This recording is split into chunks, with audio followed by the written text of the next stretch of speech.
coming close to this afternoon. I would be saying almost good afternoon, ladies and gentlemen. I'm not fluent in Greek, you know.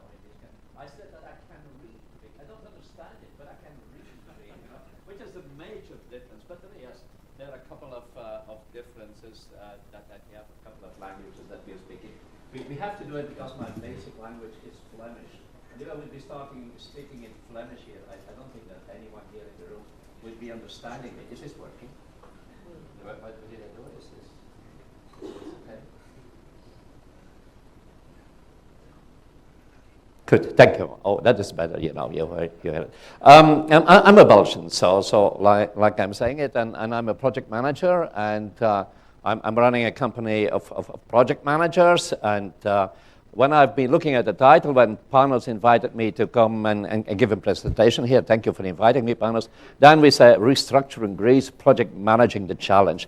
Now, we are a poor Belgian, you know. As a poor Belgian, we say, look, we understand something about project management. We don't understand so much the big scope of a number of things. I was looking at the title and said, I'm not going to restructure Greece. The challenge, except for the fact that there must be somewhere a master plan, which might be the same like that financial statement that Paul was referring to, but I'm not quite sure about it.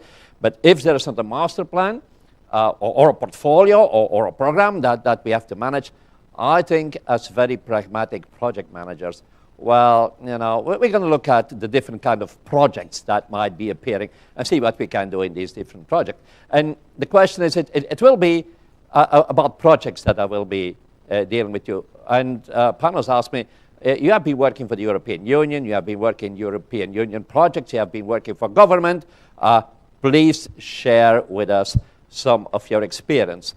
Now, I spotted also when I was looking at the presentation of David, he has been using very large letters and this kind of thing. And then I said by myself, well, I've been making some slides where the letters are very, very tiny. I guess the second table is not able to read it anymore. I thought that I would have a very, very large screen here. But the slides are made available, and any one of you can download it, and then you can read at your ease a number of these kind of things. Because on top of it, I will not be reading much on the slides. I'm going to tell you the story of the experience of doing projects in a government environment, doing projects in a project management environment. And the title was in the beginning, I hardly need project management. And what is all this fuss about project portfolio management? Why do we need these kind of things? But I thought by myself, well, how are we going to do this in a government environment? So my original presentation, you made me rewrite it for 80%, you know. So just look at it from that viewpoint, that is everything. So I told you, next, I'm a Belgian.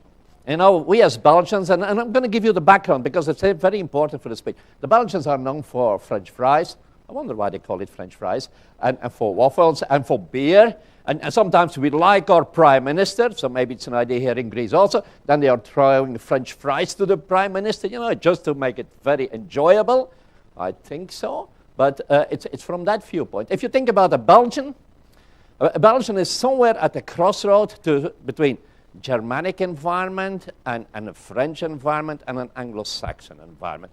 We take the best of all worlds. It's not by accident that the European Union is located in Brussels, you know, because at a given point of time, starting with the Norwegians and the English and the Dutch and the Germans and the Austrians and the Spanish and the Italians, the Romans on that moment, at a given point of time, almost the entire Europe has invaded Belgium, you know. So if you would be taking the DNA of my blood, I can believe it, I have European blood, you know. That's somewhere one way or another that we look at. But that means also that our attitude is somewhere in the middle.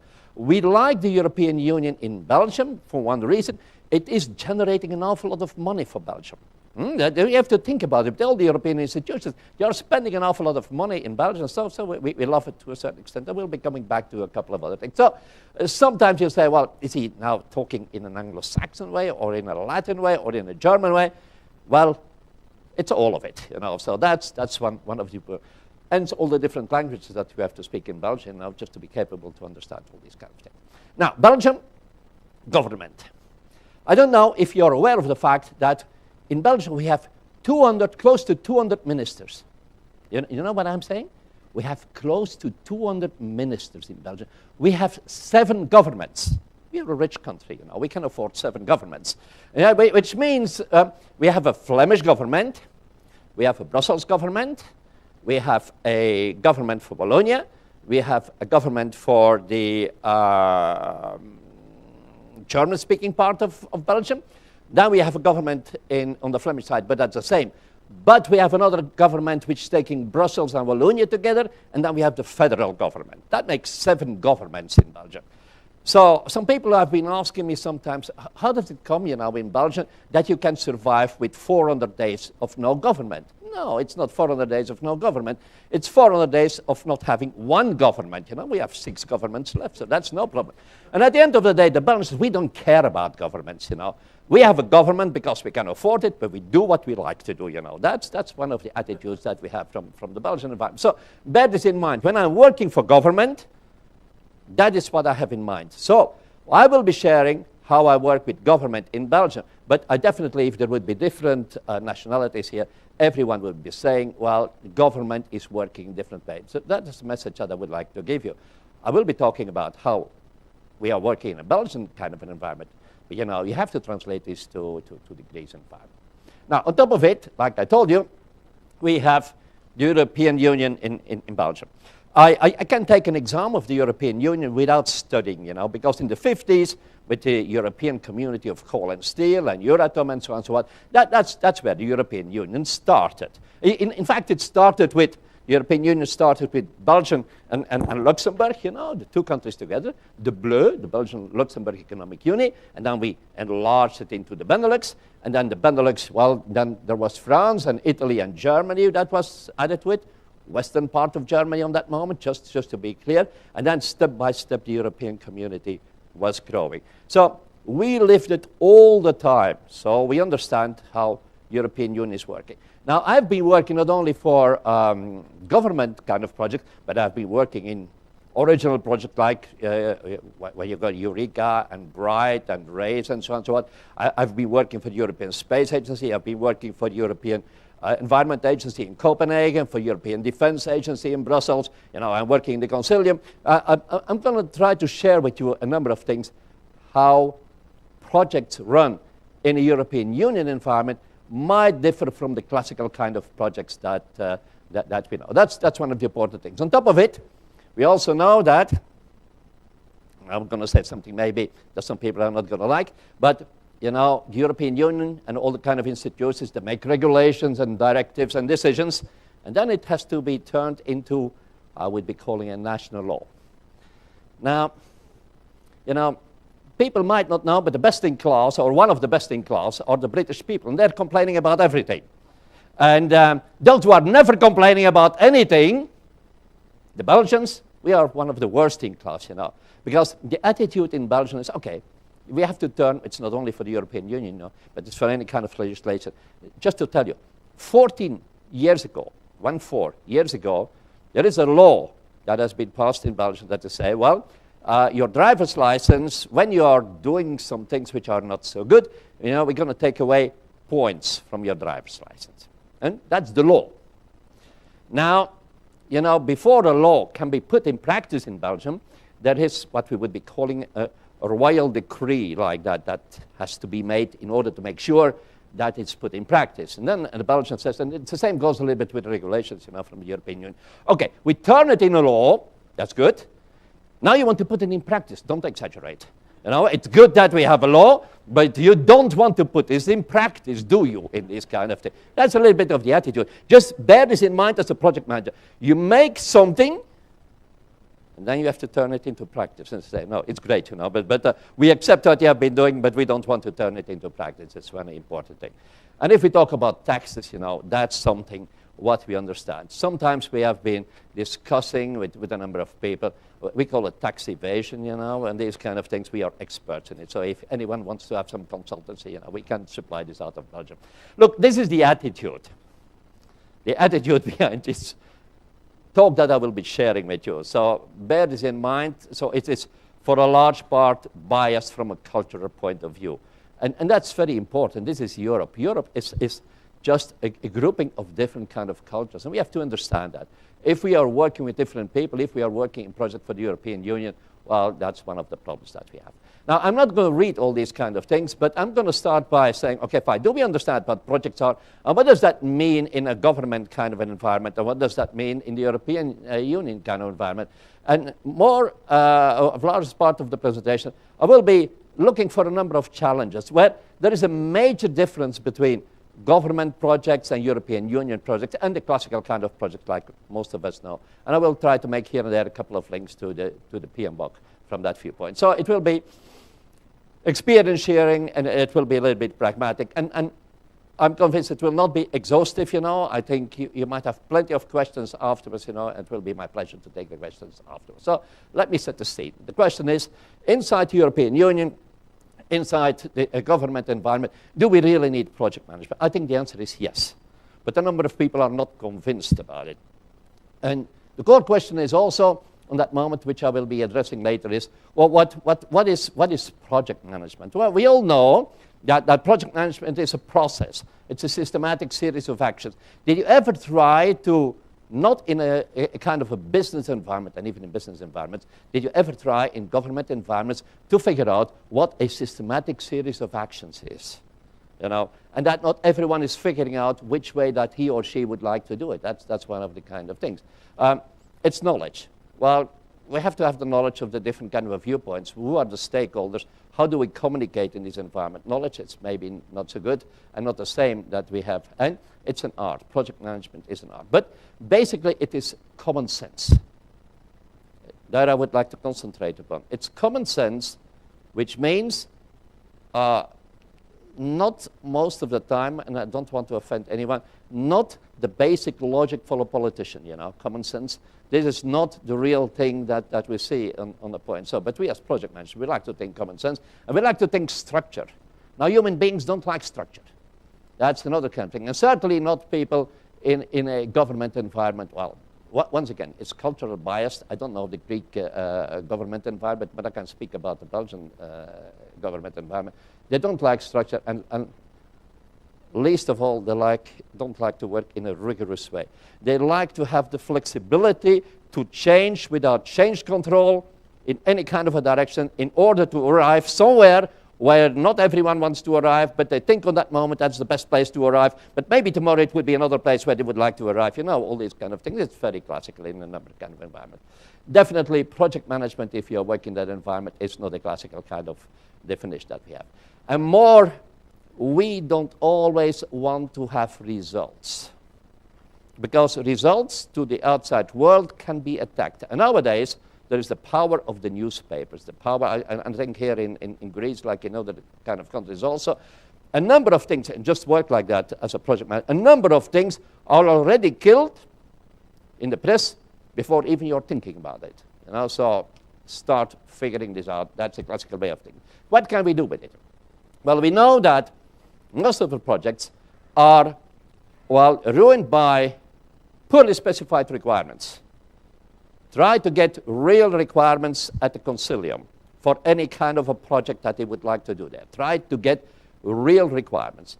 Basically, it would already be great if you can figure out who is the sponsor, the person who will tell you what are the requirements of the project, because it goes up, up, up, and up, and then it goes to the commissioner. Just go and knock on the door and say, Commissioner, what are the requirements? So go and ask him, Then you go and ask him. You say, I have to go and ask the commissioner, and these kind of things. To say, can you please tell me what your requirements are? Well, we think we would like to have something like that because someone somewhere, Jesus, and I have to start building up on it and making a project out of it. So requirements, business reasons. Business in a, let me say, a kind of a generic term. I'm also from time to time working for Médecins Sans Frontières, the Doctors Without Borders. And there also in the beginning, when I was talking with doctors in medicine, say, what is the business case of that project? And say, we are not into business, Chris, we are into helping people and so on, so on. So, but ultimately we figured out what is business. Business means, why am I doing this project? Try to figure out, because as a project manager, I need to understand why you would like to do a project. Well, try to figure this out in an environment, in certain government environments in the European Union. Involvement of the customers and the client. Now, who is the customer of the result of your project in the government? Oh, this is the population. That's great. Shall I go and ask everyone in the population? No, we have the newspapers, and the newspapers are going to start explaining what it is. Oh, okay, fine, I understand it. Now, how many people do we have in the European community? Hundreds of millions, like, oh, Jesus, how shall I sort this out, in a number of these kind of projects? It's not an obvious kind of thing. And the last bit, at least, is the criteria to find quality and to find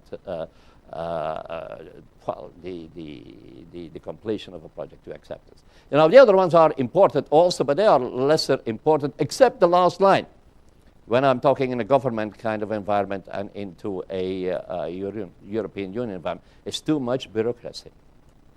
Paperwork, and even more paperwork, and having meetings, and having additional paperwork, and having reports, and having additional reports. When are we going to end up with this project? After 622 meetings, Chris. Okay. And how much is it going to cost? Well, you have to do this with a budget of 5,000 euro. Let me figure this out, how I can do this kind of thing. Well, this is a pragmatic thing. So, scope not defined, no project ownership, the estimating techniques. I have no clue sometimes in a number of those projects at the European Union or in a kind of a government environment. How do I have to estimate it?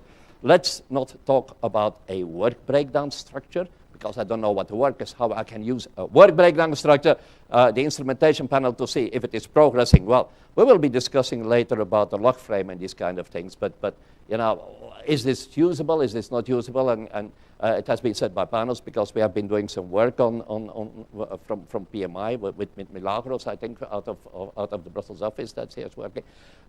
Absence of change control. I love it, to have some change control in this country. And uncontrolled third parties. Because uncontrolled third parties, if as a project manager, and I need to have some contractors that are working on projects inside Stingway, well, then I'm saying, try to have contractors of as many countries as possible, because that is one of the rules that we want to have in European projects.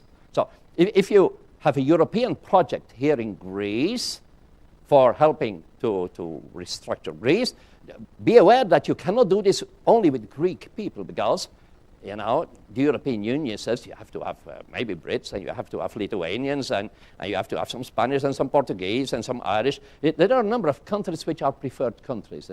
You cannot always go to the French and the Germans and the Brits. There are too many Germans and Brits and French who are working on projects. Go to Estonians and go to Finnish people like that, because they are not so well represented in European projects. So start making links if you want to do some projects with people coming from those kind of things. But on that moment, these are different cultures, these are third parties. How are you going to control them? I can tell you, it's not so obvious. Now, here I've been writing a number of additional issues that we have in the project. Politics. The horizon of politics sometimes is very short. How long did the minister say, because I didn't catch it quite well? How long was he minister? 20 days? Was this what I heard? Yeah? His first 20 days. That's why I didn't capture it. But it is changing, at a given point of time in Belgium. Every 6 months we have a different government. So try to make some policy and do some projects within that environment. So shorter or even moving, ever moving. That's the typo. Ever moving horizon due to political realities. Measurement of achieving the objectives, vague, very vague, complex. Well, you don't have always the right resources, the right people who are being made available. That's an additional issue. It's more exposed, what you're doing, to public scrutiny. The fact is, all of a sudden, you're working, and then you see an article appearing. One day I was working in Poland, before Poland was becoming a member of the European Union. We were doing a project, and I was working with Bull. And the fight between Bull and the government was done on the first page of the major publication, the major newspaper in Poland, So we had to take into consideration these kind of things. Well, it's a fact of life, but the public scrutiny, that is something that we are exposed to. So anticipate, discussed by the media. I've been making it, and there are a number of pressures, lobbyists, plenty of people who are we know stakeholder analysis, but that's not one of those obvious things. More subject to legislative and judicial impact, and, well, what is the bottom line? It's one of the things that we are working towards as a project manager. It's not so easy to understand, but it's the bottom line. There are plenty more issues. So let's understand if we talk about the same thing. I'm not going to explain this, but this is a very well-known table that we have out of the PMBOK or any other of these kind of books. There is a difference between a project, and let me just take the first line. Projects have a narrow scope with specific deliverables. That's what we are running. When we are looking at a program have a wider scope, so this might be a program that may have to change to meet the benefit expectations for the organization. What is the benefit expectation? How can you run a program or projects within that program if we don't know what the benefits are that we are expecting? So it's great that we have restructuring Greece, and we have to project manage the challenge. But is anyone, even if it's broad, telling what are the benefits that we are achieving? Because else it's very difficult for me as a project manager to work on it. And then we have the portfolios. They have a business scope that changes with the strategic goals of the organization. We have been talking about strategy, and David has been discussing about strategy. It's very clear, but we need to know it, because if we don't know it, well, even with the uncertainties, like I have been saying, but somewhere we have to have some guidance, at least a kind of a direction in which that we are working. And for each of those projects, we have a number of types and approaches, I'm not going to read them, but also inside government and inside the European Union, we have the same kind of projects. We have projects that are working for outside the organization, but we have also, if you would like to implement this kind of a financial system, that is an internal project in government, and that has to be run like in any kind of a company as a kind of an internal project. So some of those projects we have. Now, most of the time, I've been putting a couple of pictures here, these are government projects. We have infrastructure projects, we have large constructions, we have all these kind of public service kind of projects, all the ones which with the 4 S's that David was been saying, projects which are related to these kinds of things. Inside the European Union, well, we have all different types of projects. It's that what you have been seeing, but larger. And we have regional and urban development in a number of countries, and all the countries of the European Union. Agriculture, rural development, research, innovation, humanitarian aid, which is now in this moment one of the important things. All these kind of projects are projects which are in the level of the European Union, and some of those projects will have to be used in order to help to contribute to the restructuring of Greece. So we have to take this into consideration. So what I'm saying about it, it is very important. Now, I give you a couple of examples of projects and programs. Sorry. You see, you got here towards a shared environmental information system in the European neighborhood. That's a project. Now tell me, what are the deliverables? That's one of the projects from the European Environment Agency in Copenhagen. It's great, it's a very nice building. Plenty of people are working there. And so I say, look, as a project manager, what we have deliverables and result-driven as we know it. Tell me, what are the deliverables of this project? Interesting question, Chris. Just the same like Médecins Sans Frontières, one of the doctors said, Chris, we have a project, medical ethics. I said, can you do that project? I said, yes, I can do that project, but you have to tell me what are the deliverables. Do you understand medical ethics? I said, sure, I understand medical ethics, but that is not the question. The question is, what are the deliverables? I say, do I have to make a process? Do I have to make a code? Tell me, because then I can deliver it, because we have a result. We are result. But so we have the 7th framework program now on this moment. I will be sharing a couple of things what a project manager needs to do. You will say, this is not a classical part of the work of a project manager. Well, you will see. We will need it, and these kind of things. I will explain a couple of things. This, for instance, is a project which is the generation of an EDA project. That stands for European Defense Agency. You read the European Army. To a certain extent, and insofar this is existing, And you look at, and I've been working there, and then you see a general from Italy, together with a colonel from England, together with a lieutenant from Norway, and they're sitting around the table, and we're going to do a project. Have you ever been trying to do this? This is great fun, I can tell you. And I can imagine that a number of these kind of humanitarian kind of projects that currently the European Union is doing. And that should be helping to a number of things that is going on here in Greece. I can imagine it's working the same thing. But when you look at it, it is very well elaborated. Step by step, each of these steps are very well explained. We are not following it, but it is very, very, very well. It is very well explained. There are plenty of people, and don't take it badly if some people from the European Union are here. So there are plenty of people who are doing nothing else than to write these kind of documents. They are paid for it. Not that someone else is going to use it, but just to write those documents. And as an example, well, I say I've been working in large parts of the European Union. Would you believe me that almost in every department, in every DG, there is a department who is writing a project management methodology? And they are all different.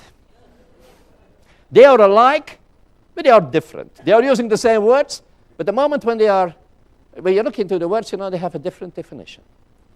That's interesting. So now just jump from one department to another department and do some projects. I can assure you it's great fun on this kind of thing. So include, if you're doing projects, include an awful lot of money for all these kind of administrative environments. It takes you a couple of months before you understand how they're working. So, and you can do it at your expense, but I would strongly recommend that you're not doing this, because else it's going to cost you a fortune. There is a definition of European Union projects. It's not bad. I'm going to read it with you, and I'm going to give some comment. A project is a series of activities aimed at bringing about clearly specified objectives within a defined time period and with a defined budget. That's not bad, isn't it? That sounds good. That sounds like a project should be, That's one of the key things. Now, clearly specified objectives, the first question that we have is, are these objectives for the project manager, or are these objectives for the quote-unquote business? Are these business objectives? Because they are two different types of business. This is for the project managers. I say, no, the project manager cannot take these kind of objectives. This is more for the business. That's for the sponsor. Who is the sponsor? We don't know who is the sponsor, but it's the commissioner, So it's commissioner. The commissioner is always responsible for all these different kind of things, obviously. Now, the project should have clearly identified stakeholders. And that's not neutral, and you will have to take this into consideration when you're looking at this type of project, including the primary target group, the ministers or the people or the civil servants, and the final beneficiaries, the population. That's interesting, if you have been looking at it. Second one, should have clearly defined coordination, management, and financing arrangement. Nothing about objectives to be achieved. A monitoring and evaluation system. We are great in that one. The monitoring and the evaluation system in government environments. I had heroic discussions in Belgium when I was working for government with the inspection of finance, where from the Régie des Bâtiments. This is the organization who owns all the public buildings in Belgium. And and the inspection des finances, they are checking if the money is well spent in this kind of thing. And when I was checking all the projects we were doing, I said, look, we are nowhere here in the project management environment. So I'm going to rebuild it, and I'm going to make it in such a way that there will be no hole that any kind of, small little thing can pass through it. And the inspection des finances said, you don't want to do this, Chris. He said, yes, I want to do it, So we are going to do this fully with project managers on this side, the certified project managers on the other side. No, we don't think so. Why? If you are closing all the holes, do I have to make some pictures and these kind of things? So you have to bear this in mind in the whole thing. So they have a monitoring and evaluation system, but sometimes I'm wondering why they have this kind of management, monitoring and evaluation system. Appropriate level of financial and economic analysis of you spending the money, not on achieving the targets. Well, which indicates the project benefits will exceed the cost, but that's all from the definition. But we don't define well the benefits. So how can we see if the benefits are not exceeded by the costs? And last but not least, we defined and managed investments and change processes. That's good if we could put it in place. But, like I told you, when we look at stakeholders, when we look at the PDLC, the product development life cycle, and the project management life cycles combined, when we look at communication, sourcing, support, and risk management, but I'm not going to say much more about risk management, but because you have been covering it, that is something. Now let me go to the third point, the value of project management for an organization. About 5, 6 years ago, and it's also useful in other kind of environments, about 5, 6, 7 years ago, it might be 7 years ago already, the Institute has been publishing a study, The Value of Project Management. Now, this is an extract. The extract is that if some people ask you, we know what project management is costing, but what is the value of project management? What is this? What am I gaining with project management? And it's as good for government as for a private company. And they say, well, there's a number of people who will get satisfied, a better satisfaction from the people, from the teams, and from the stakeholders and so on. And we are better aligned with what we would like to do, with the programs and with the portfolios. And we can better define the process outcomes, which are the deliverables, and the business outcomes, because if we have the right deliverables and we put it into practice, we will be achieving the benefits. And we work for those companies and organizations a good return on investment. So I'm not going to read it in full, but you just have to look at it, and there's a full study behind it from the Institute. Project management has value as well for the private organizations as for the public organizations. Now, the core question is, when I'm zooming on it, to say, and I've been saying this already apart, is the project sponsor is the person responsible for the business objective. The benefit cost ratio, funding the project, providing the resources. Now try to do this. I've been working in the Consilium, and they say, well, you have to go to the head of the DG. Here's the sponsor. I say, okay, fine, he's going to give me the resources for the project. No, because you can only speak with the head of the DG once every 6 months. So how can I work as a project manager and talk to the sponsor? But that person underneath, he might be talking and giving you some answers. So, but can he take decisions to give me the resource? No, that's the head of the DG, and he also has only once every, I'm exaggerating a little bit, but not so much. He is only having only once every 6 months a meeting with the head of the DG. So say, how can we work in the whole thing? So it's not clear who is the sponsor. And I think it's maybe here in government also, and in project of the European Union, it is not clear who is the sponsor in the classical way that we think about the sponsor in project management. And that is a hell of a problem for a project manager, because we don't know who we should be talking to. When we issue, we need more resources, we have to change some things. Who should be taking the decision that we are authorized to do it?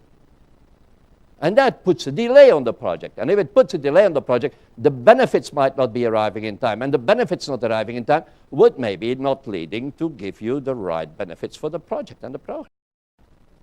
So it's a major question. But the second question is, we know what a project manager is the person responsible for achieving the project objectives. I discussed the scope, time, cost, quality, compliance with standards, legislation, sponsor satisfaction, and so on and so on. The core question is also, when we are working in government, when we are working for the European Union, are we project managers or are we project coordinators? And that is a major difference, because a project manager tells you, whatever is going to happen, I will be delivering in time. Whatever is going to happen, I will do it. And that relates to, and I make a reference also to what David was saying, that relates to authority. Authority, which is related to responsibility, responsibility related to accountability. Now, how many of the people who are working in a government environment and for the European Union, and sometimes also in companies, who are taking responsibility without having authority? I call them masochists. Isn't it? So I take responsibility. I have no authority, you know, but I'm responsible. It says, I kill you. So that's not possible. You have to bear in mind. So a lot of these people, in fact, inside government environments, we are not managers. We are more coordinators. And then it's a complete different story, because then we have to see what of the elements of our classic kind of project management approach we can use. I'm not going to read it at all, but I found a very interesting thing which I'm using from time to time. These are documents from 2009 and 2006. Someone has been writing down what could be competences of a project manager in a public sector environment. And I can assure you, when you have a look at it, you know, there are a couple of funny things in it, you know, like that. He should be almost being a politician himself, and almost in a number of So well, this is completely against what we have been saying in the PM book, you know, and well, fine, whatever it's worth, this kind of thing. Now, when you go to projects of the European Union, there are a couple of organizations, and I just give you an example here. One of the organizations is, do we have a pointer here on this one? Oh, other one. I take this one. Yeah, that's more easy like that. So there are a couple of organizations here who have been issuing or will be issuing every year a book, because the 2015 is about to be published. They say, okay, fine. Look, if you want to do projects with the European Union or for the European Union or a number of programs of the European Union, be aware a lot of work needs to be done in preparation of your project. A lot of work needs to be done in formalizing your application, and a lot of work needs to be done in implementing and managing your funded project. It's not in a classical way of working, not a classical way of thinking like we had.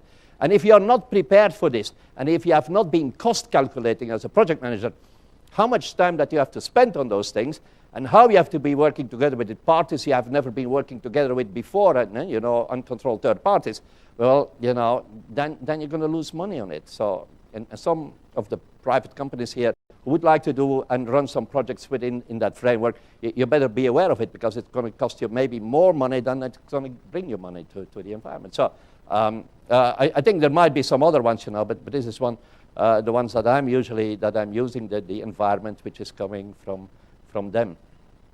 Okay.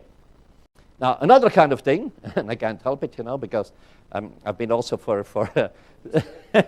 I've been for 7 years in the EMAC, the Ethics Member Advisory Group, and now currently I'm a member of the Ethics Review Committee. So if anyone wants to formulate complaints, not to me, but to the Institute, we will be checking it. But, you know, we are project managers. You are members of the Institute. Most of you are members of the Institute. A lot of you are PMPs. Don't ever forget that you have been ticking the box that when you will be a member, when you are performing as a PMP, you have been ticking the box by saying, I will be acting with the Code of Ethics and Professional Conduct of the Institute. I'm responsible. I'm respectful. I will be fair, and I will be honest. You have the full Code of Ethics. It's very important you sign this. You're a project manager. Take this. Private companies is one thing, but take this to government. Take this to the European Union.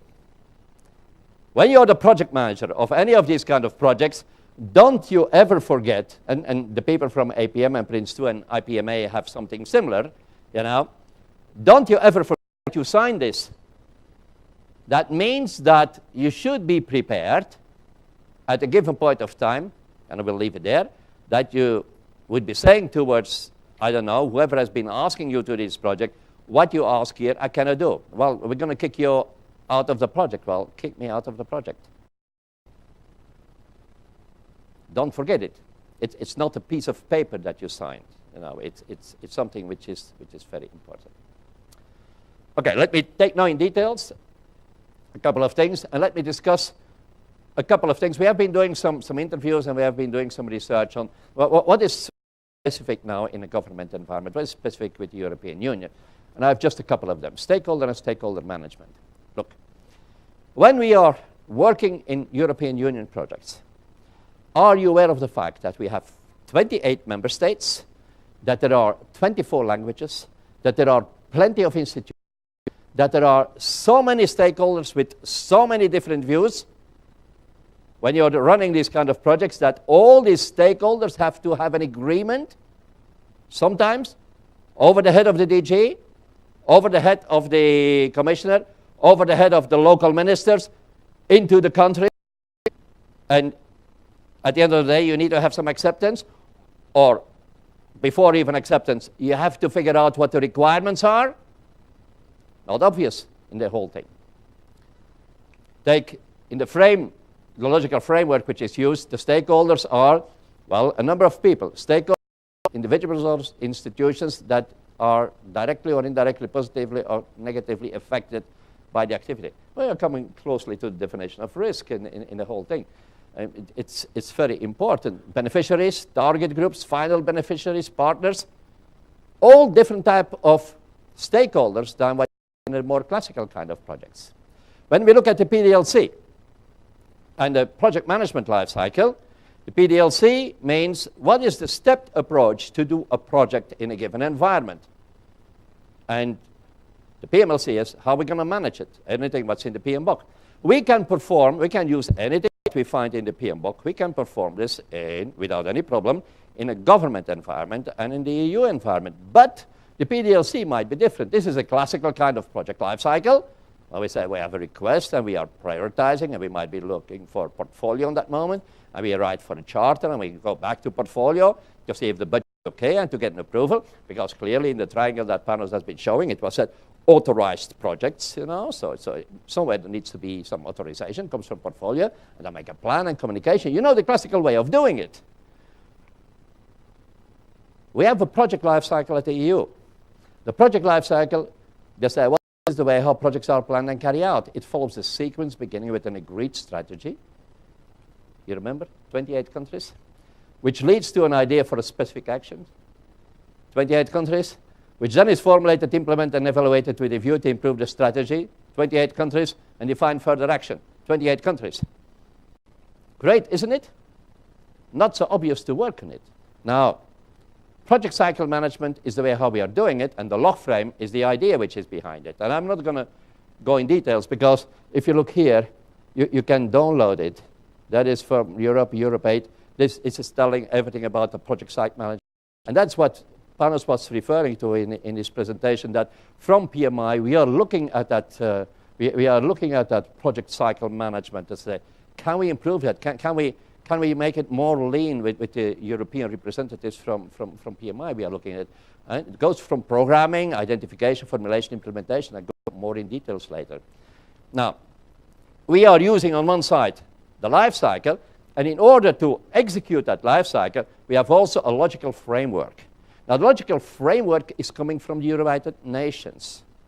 In a number of projects that you are doing for the United Nations, you will be working with a logical framework. Anyone who has been working with logical framework already? Yeah, couple. Yeah. It's another way of thinking. I will be showing it to you. But if you want to be a project manager in this kind of projects, and even if the projects are steered or run, some of those projects which are coming here in Greece, you have to understand it, how those people are thinking. This is the project life cycle, where they're saying, okay, we have a country strategy paper, could be here from Greece, national indicative program, okay, and then if there is an individual project approach or a program, there will be pre-feasibility studies and feasibility and design studies. It's a classical kind of cycle. But in each of those things, there are plenty of documents which are related to it. Don't do it in another way, because they are not going to accept it, the kind of things. Take this into consideration, how much time this is going to take. Take this into consideration, how much cost it's going to bring to you, to your project. It's very important. Now, it is using also the logical framework. Now, the logical framework starts here with this pre-feasibility, and then you say, okay, fine. What is the objective for the program? So why the project or the program should be carried out? And what is the objective of each of the projects within inside that program? And then within that project objective, what are the specific objectives? And what are the activities that we are doing? And these activities are the elements that we are putting in our project schedule. And it has to follow that logic. It's called the logical framework. I have some details here.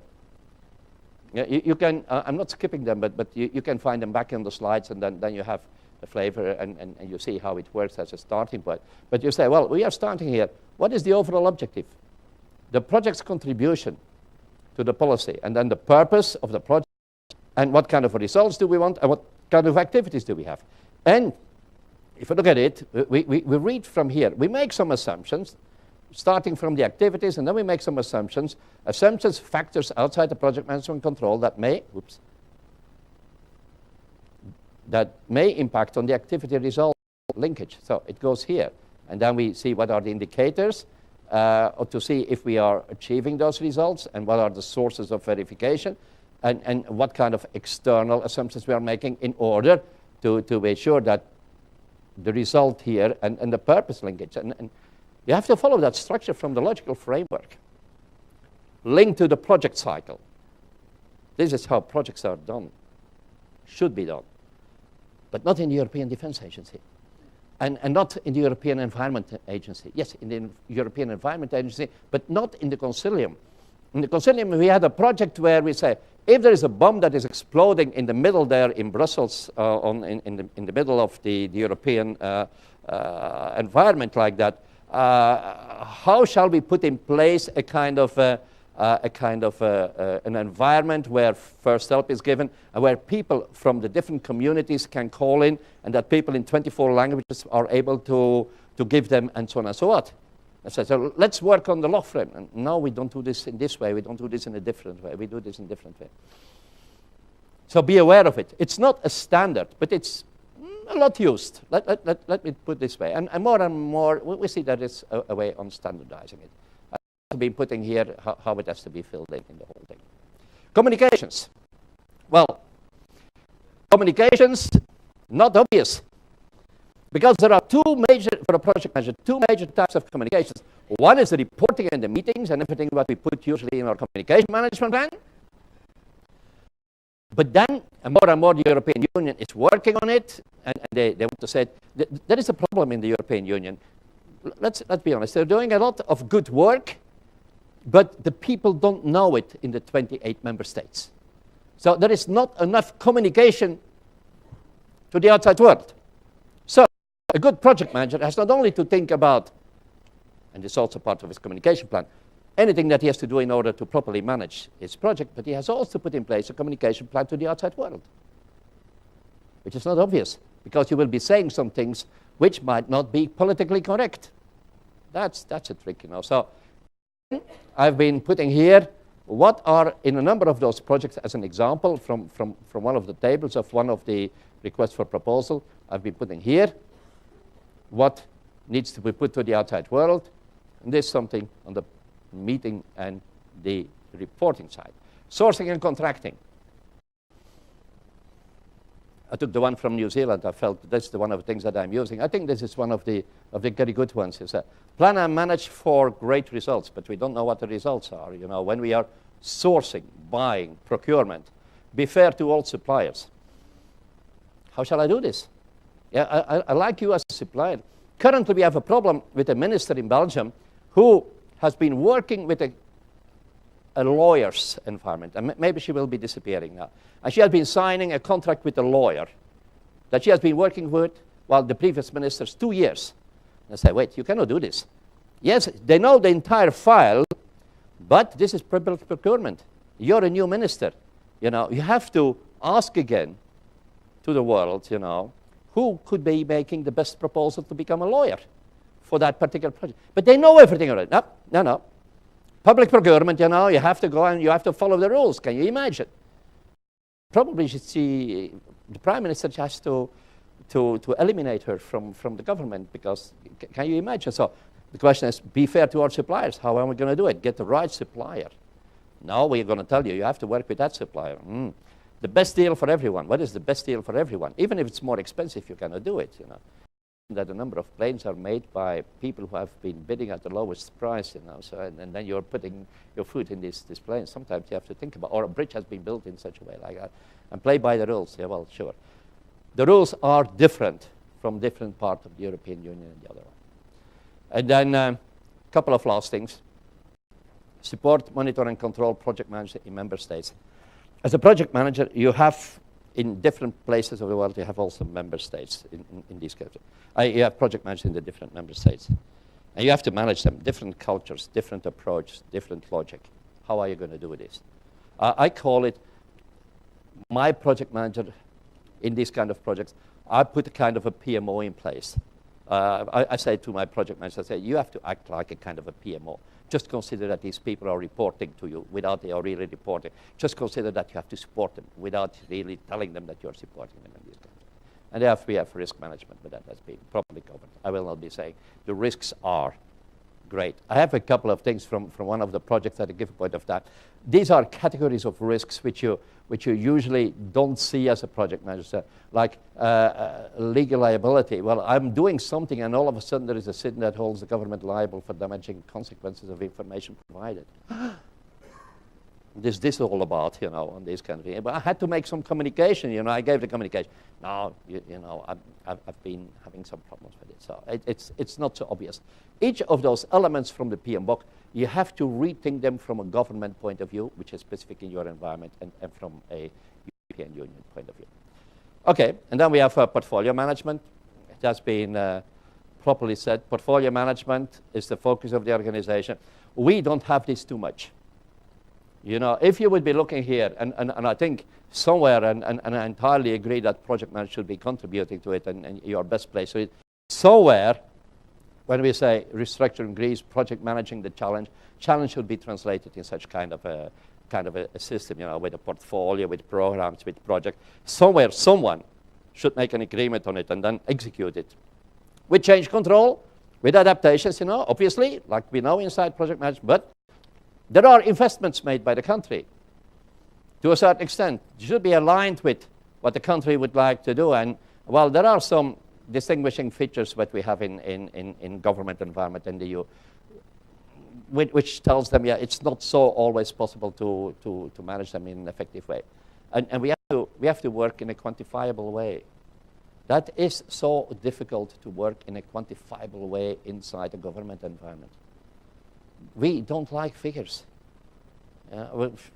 Don't write it down on paper. And I felt that Paul was very, very brave in presentation. I'm convinced that when someone is seeing these figures, there are at least 600 people here in Greece that will have comment on it and say, no, he is wrong in the figures that he is saying. I'm not getting the message to a certain extent. I don't know more than what I've been hearing about it this morning, but it was looking okay. Good. Like we know, portfolio management shall help us to do proper expectations management, shall help us to, in a disciplined way, execute this project portfolio, helps us to work with the appropriate methodologies, a framework. We can contribute in each of these areas. Metrics that can be common criteria that we have looked at to control the project to see if we are achieving the results. Rigorous evaluation if we are on the right path, you know. Sharing of the lessons learned. Have you ever been thinking about it that, like I was giving the example for the lawyers and inside European Union also, have you ever been thinking that a project manager who has been going through this hassle to do this kind of projects, that for a next project that you cannot use the same project manager, that you have to use another project manager, that he has to go through that learning curve all again, costs you a fortune, I can tell you, one way or another. So the sharing of the lessons learned, standardization.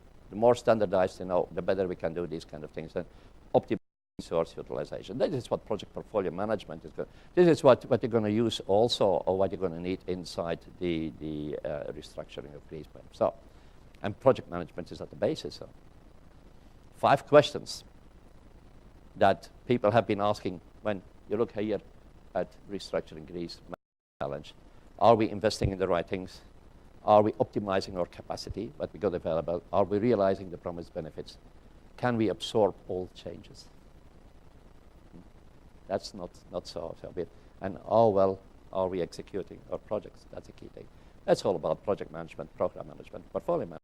Yes, I can also underwrite that we need project management and that portfolio management is helping. So why are we still sitting here and why are we not working in the ecology? Okay. Thank you. The questions will be later. Thank you for this point. Ευχαριστώ.